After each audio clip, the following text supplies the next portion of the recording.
Hello बच्चों, चलो thrust and pressure पढ़ते हैं। आज हमने बहुत सारे पॉइंट्स से ऊपर निकले और करीब चैप्टर के लास्ट तक आ गए हैं। तो ये वीडियो है ग्रेविटेशन में, इसमें पढ़ेंगे थ्रस्ट क्या होता है, प्रेशर क्या होता है। तो थ्रस्ट क्या है बेटा? Thrust is the net force in the particular direction. Thrust particular direction में नेट फोर्स को कहते हैं। और प्रेशर क्या कहते हैं? Pressure is defined as the thrust on unit area, यानी pressure equal to thrust upon area, newton upon metre square, या इससे कहेंगे pascal.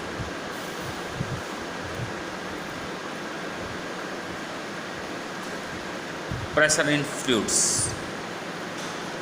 Like solid, fluids also have weight and exert pressure on the base and walls of the container in which they are enclosed. Solid की तरह fluid भी pressure exert करते हैं, लेकिन वो डाउनवर्ड बॉटम में भी प्रेशर एक्सर्ट करते हैं और वॉल्स पर भी प्रेशर एक्सर्ट करते हैं। Pressure exerted in any confined mass of fluid is transmitted undiminished in all direction. जो प्रेशर होता है किसी फ्लूइड का, वो अनडिमिनिश्ड होता है, अनडायमेंशन्ड ऐसे भी कह सकते हैं कि एक डायमेंशन उसका नहीं होता, अनडायमेंशन्ड होता, कई डायरेक्शन में लगता, एक से ज़्यादा direction. Buoyancy, the upward force exerted by any fluid on the object, this upthrust force is known as buoyant force. Buoyant क्या होती है? किसी फ्लूइड के द्वारा अगर कोई अपवर्ड फोर्स लग रहा है उसको कहेंगे बायोंट फोर्स, और इस फिनोमेना को कहेंगे buoyancy.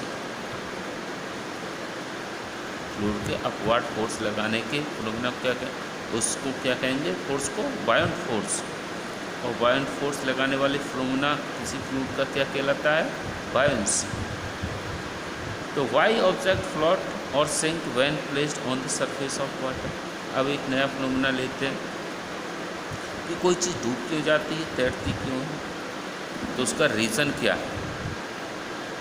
In the fluid, air, water या एनी लिक्विड, कुछ भी हम लें, when any object is placed, जब कोई ऑब्जेक्ट वहाँ रखा जाता है, two forces are acted on the surface.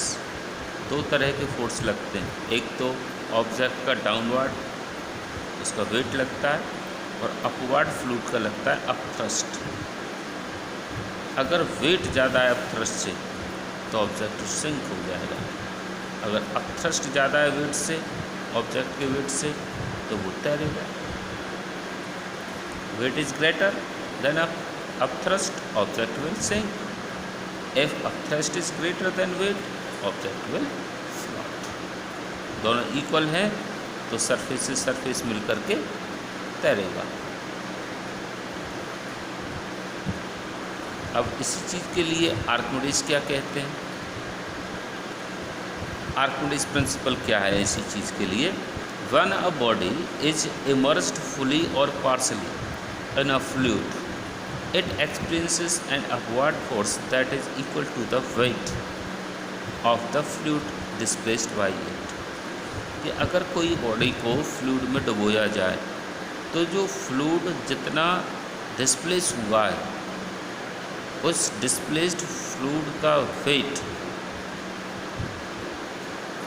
Upthrust force के बराबर होगा। वेट और फोर्स बराबर है कि जितना फ्लूइड डिस्प्लेस हुआ है वो अपथ्रस्ट फोर्स के बराबर होगा। When a body is immersed fully or partially in the fluid, it experiences an upward force that is equal to the weight of fluid displaced by it. Upward force के ही equal होगा displaced fluid. Fluid जितना अलग हो जाएगा, displace होगा, वो upward force के ही बराबर होता है। एप्लीकेशन क्या है इसकी? शिप, सबमरीन डिज़ाइन करने में, इलेक्ट्रोमीटर बनाने में, हाइड्रोमीटर बनाने में, इसी के प्रिंसिपल के ऊपर ये बनाए गए हैं, आर्किमिडीज प्रिंसिपल से। क्लियर?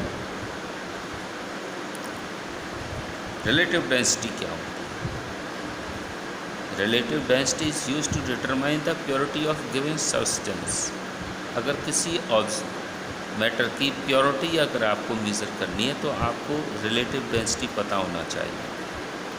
हर प्योर ऑब्जेक्ट की, मैटर की डेंसिटी फिक्स होती है, प्योर की, और रिलेटिव डेंसिटी उसकी फिक्स होती है हर प्योर ऑब्जेक्ट की। तो हम उसे कोरिलेट कर लेते हैं फॉर्मूले से किसी दूसरे मैटर के साथ या वाटर के साथ, तो हमको उसकी प्योर डेंसिटी हम कैलकुलेट कर पाते हैं।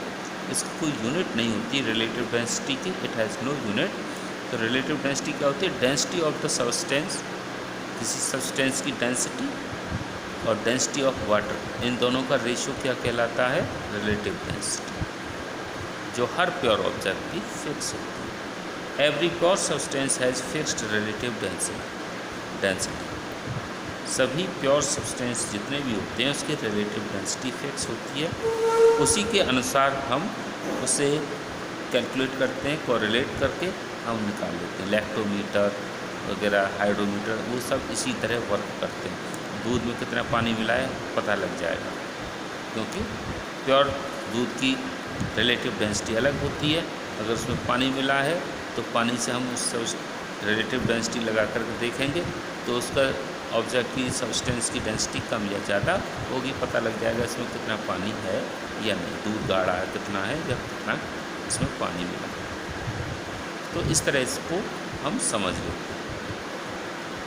और ये था लास्ट टॉपिक, इसी के साथ ये चैप्टर ख़त्म हो जाता है। बेटा पढ़ते रहिए, अगर कोई चीज़ समझ में नहीं आ रही या कुछ और समझना है तो कमेंट करिए। Thank you.